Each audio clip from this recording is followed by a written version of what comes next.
በሚመጥን መልኩና ለእናንተ ጆሮ በሚመጥን ልክ ማቅረብ ግድ ይሆንብናል።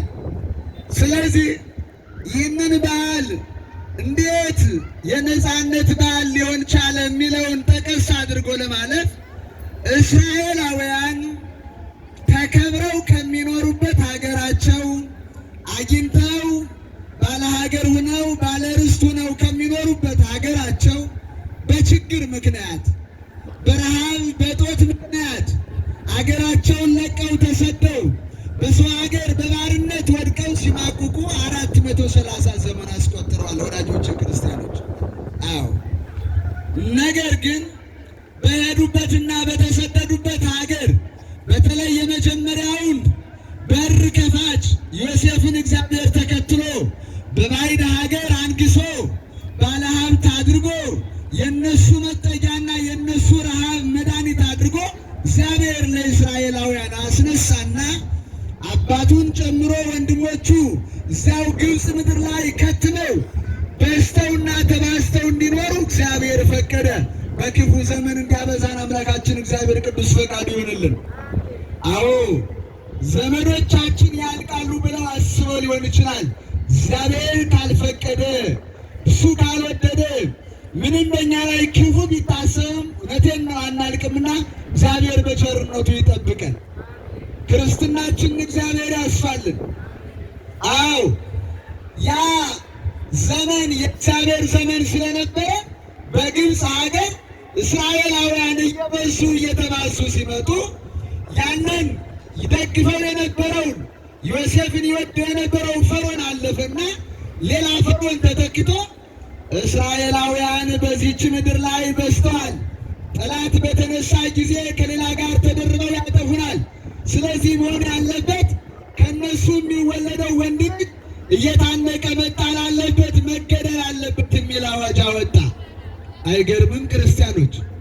ሰው በሰው ላይ እንዲያድርጎ ሲጨክን እንዲህ ክፉ ሲያስብ ትውልድ እንዲጠፋ ዘር እንዳይገኝ ለማድረግ የእስራኤላውያን ሐረግ ከምድረ ገጽ ጠፍቶ ግብፃውያን ብቻ በዝተው እንዲታዩ ለማድረግ ነው ሴራ የተሰራው።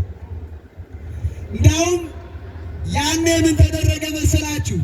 ወንዶቹን እየመረጡ የሚገድሉ አዋላጅ ነርሶችም ሮሃና ፉሃ የሚባሉ ወይም ደግሞ ሲፓራ የተባሉ አዋላጆች ተቀመጡ።